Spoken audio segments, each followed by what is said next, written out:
Bismillahirrahmanirrahim. Assalamualaikum warahmatullahi wabarakatuh. Selamat pagi anak-anak, bagaimana kabarnya hari ini?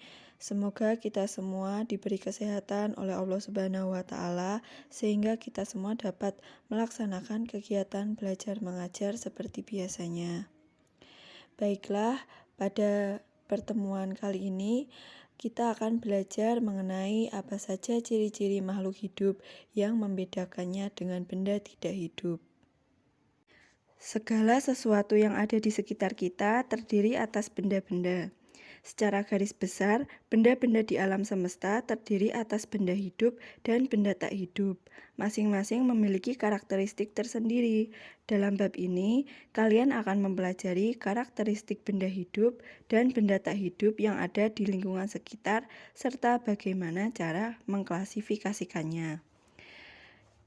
Identifikasi benda-benda yang ada di sekitar.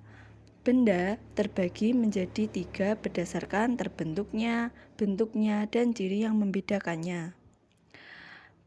Benda secara terbentuknya terbagi menjadi 2, yaitu benda alamiah dan benda buatan manusia. Benda berdasarkan bentuknya terdiri dari benda sederhana dan benda kompleks. Sedangkan benda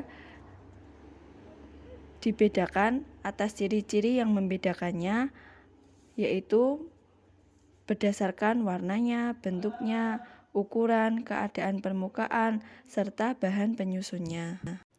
Benda berdasarkan terbentuknya dibagi menjadi 2, yaitu benda yang bersifat alamiah dan benda hasil buatan manusia.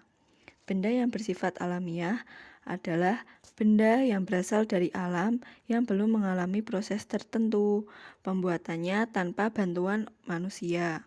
Contohnya seperti batu, pasir, logam, udara, dan lain sebagainya. Kemudian, benda hasil buatan manusia adalah benda yang sengaja dibuat oleh manusia yang digunakan untuk mempermudah kehidupan sehari-hari. Seperti pensil, baju, bahan makanan, ban mobil, kaca, sepeda, dan lain sebagainya. Kemudian, benda berdasarkan bentuknya terbagi menjadi 2, yaitu benda yang bersifat kompleks dan benda yang bersifat sederhana.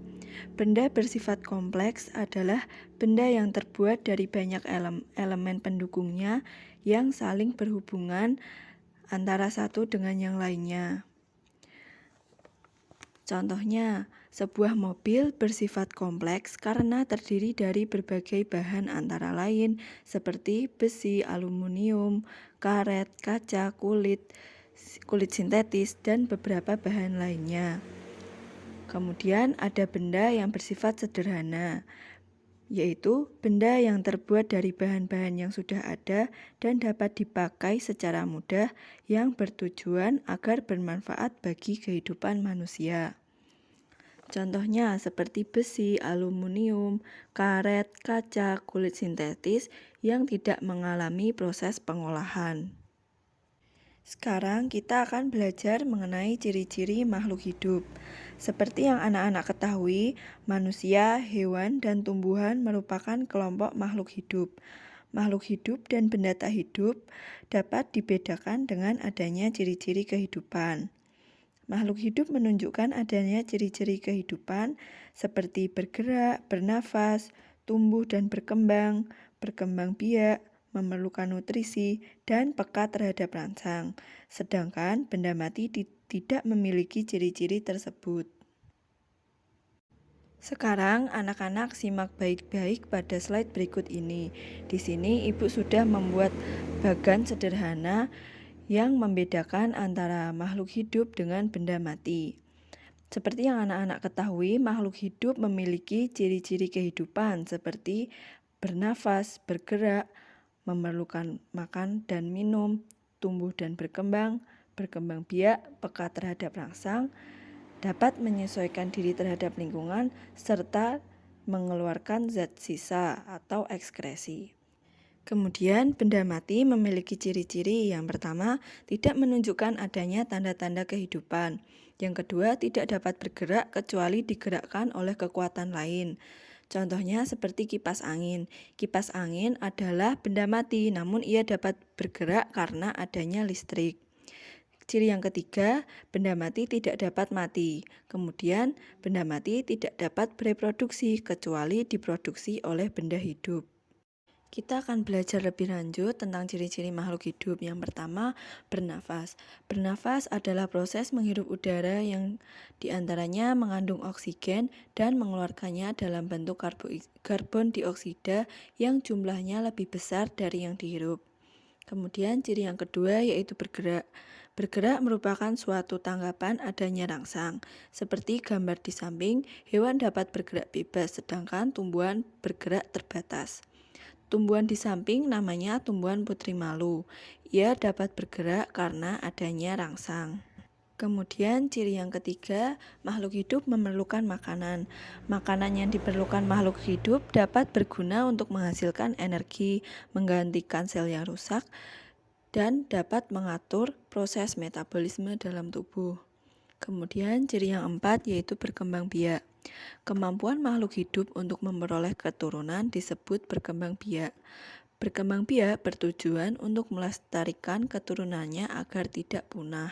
Kemudian, ciri yang kelima yaitu tumbuh dan berkembang. Pertumbuhan adalah proses bertambahnya ukuran yang dapat diukur dan dihitung dengan angka, serta tidak dapat kembali ke bentuk semula, ditandai dengan adanya peningkatan ukuran fisik. Sedangkan perkembangan adalah perubahan menuju dewasa yang tidak dapat dihitung dan dinyatakan dengan angka, ditandai dengan pembentukan struktur tubuh yang memiliki fungsi khusus. Sekarang perhatikan tubuhmu, apakah sama tingginya tubuhmu dari yang dulu dengan yang sekarang? Tentu saja tidak. Tinggi dan massa tubuhmu akan berkembang seiring bertambahnya usia. Proses inilah yang disebut dengan tumbuh. Hewan juga mengalami hal yang sama, seperti kupu-kupu akan bertelur. Telur tersebut kemudian menetas menjadi ulat, lalu menjadi kepompong. Kepompong berubah menjadi kupu-kupu muda dan akhirnya berkembang menjadi kupu-kupu dewasa. Yang keenam yaitu peka terhadap rangsang atau iritabilitas. Perhatikan contoh di samping. Bagaimana reaksi kamu jika tiba-tiba ada sorot lampu yang sangat terang masuk ke dalam mata? Tentu secara spontan kamu akan segera menutup kelopak mata. Dari contoh itu menunjukkan bahwa manusia mempunyai kemampuan untuk memberikan tanggapan terhadap rangsangan yang diterima. Kemampuan menanggapi rangsang disebut dengan iritabilitas. Kemudian yang ketujuh yaitu menyesuaikan diri terhadap lingkungan. Kemampuan makhluk hidup untuk menyesuaikan diri dengan lingkungannya disebut dengan adaptasi. Seperti gambar di samping, terlihat badak yang sedang berendam di kubangan air.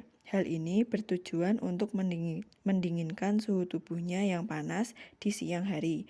Contoh lain yaitu adanya tumbuhan yang hidup di tempat kering yang memiliki daun yang sempit dan tebal, sedangkan tumbuhan yang hidup di tempat basah memiliki daun lebar dan tipis. Hal itu terjadi untuk mengurangi penguapan. Ciri yang kedelapan yaitu ekskresi atau mengeluarkan zat sisa. Zat sisa pada makhluk hidup merupakan sisa metabolisme yang tidak diperlukan lagi oleh tubuh, bahkan dapat mengganggu kesehatan tubuh apabila tidak dikeluarkan. Proses pengeluaran zat sisa pada makhluk hidup disebut dengan ekskresi. Alat ekskresi pada manusia terdiri dari paru-paru, kulit, ginjal, dan anus. Sedangkan pada tumbuhan, pengeluaran zat sisa berupa gas oksigen yang dilakukan melalui bagian stomata dan lentisel. Sekian pembelajaran kita pada pagi hari ini. Materi selanjutnya akan disampaikan minggu depan. Kurang lebihnya saya mohon maaf. Billahi taufik wal hidayah. Wassalamualaikum warahmatullahi wabarakatuh.